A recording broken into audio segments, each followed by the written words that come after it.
Welcome back. We're delighted as we continue on the 700 Club. Exciting things are happening here. We're glad you could be a part of it. I'm really excited about this Bible Blitz thing that's coming up because the Bible is going to restore to America the knowledge of the truth. And Jesus said if you know the truth will make you free. Now, that was very important for a particular lady who had a tragedy happen in her life. Danuta.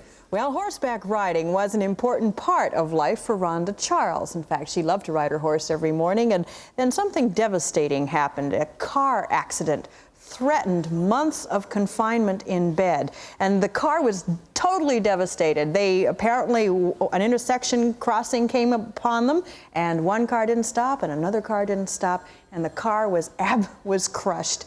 And this story is one of an accident where the vertebrae and bleeding her entire body. Why don't you just show us the story? Well, because they're doing this.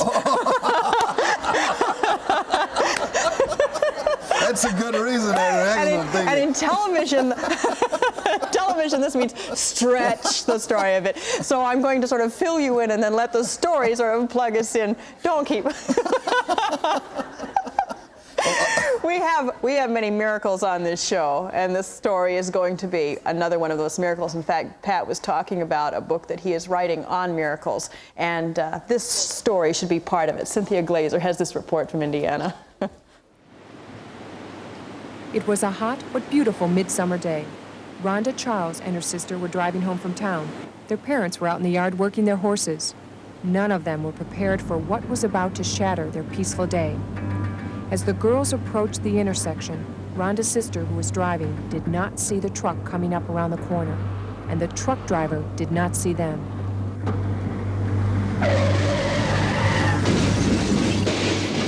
When I got out of the truck and I looked inside the car, I seen Rhonda in there, and she looked like she was dead to me because she was just laying there, and the car was all smashed up. The whole side of it was caved in.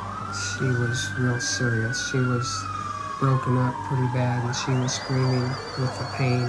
They had to cut the top off of the car, and it was just a mess. There was blood everywhere, and we really, when we first got there, we thought that she was dead.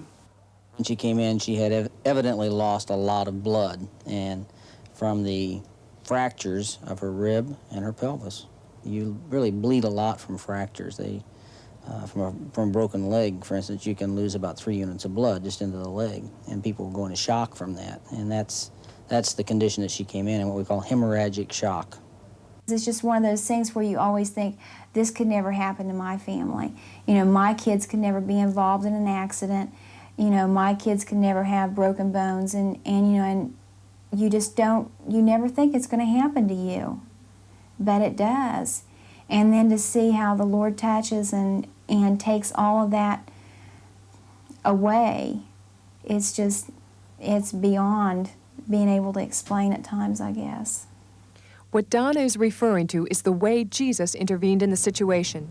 He completely healed Rhonda's fractured pelvis and ribs in such a short period of time that doctors are still baffled. She was out of the hospital in 12 days instead of the diagnosed 3 months. It was unusual for her to go from being still nauseated and still hurting from the fractures in the afternoon to in the evening being able to get up and move around. Can I explain it medically? Yeah, she no longer had pain. Now, why she no longer had pain is difficult to explain, and that's a real complex thing, but she no longer had pain. The pain was gone. But the Charles family can explain it. They know it's because they believed and they used the scriptures, instructing them to surround Rhonda in prayer. In the Word it says, where one or more are gathered together in my name, I am in their midst. And we have really claimed that scripture a lot because we felt it was so important, you know, to pray as groups, like, you know, our Bible study on Thursday night, our Sunday morning worship, our Sunday night worship, and then, you know, different ones that came by here while all this was taking place. They always prayed. I think everybody had a little bit to do with it. Everybody was believing and having the faith. The Lord has to hear from the cries of his children. Like Mom and Dad, they're not crying, but they were upset about me, and they were praying, and he was hearing it. Even though doctors told Rhonda that she would have to be confined to bed for months, Then she'd have to use a wheelchair, then she'd have to use crutches, and even though they told her she would never be able to horseback ride again, well, that's just not the case.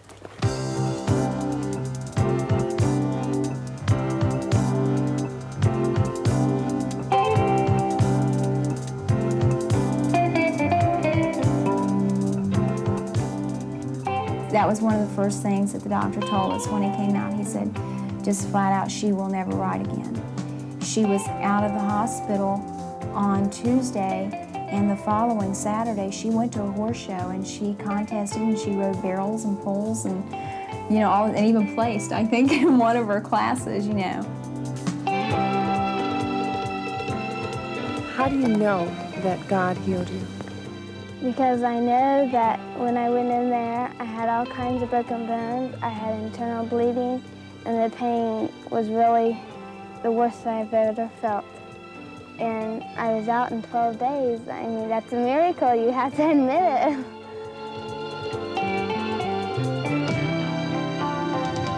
In Marion, Indiana, I'm Cynthia Glazer. Being told that you can never ride a horse again, and then a few months later, there she is back in the saddle. That's quite an accomplishment. And the Lord did that.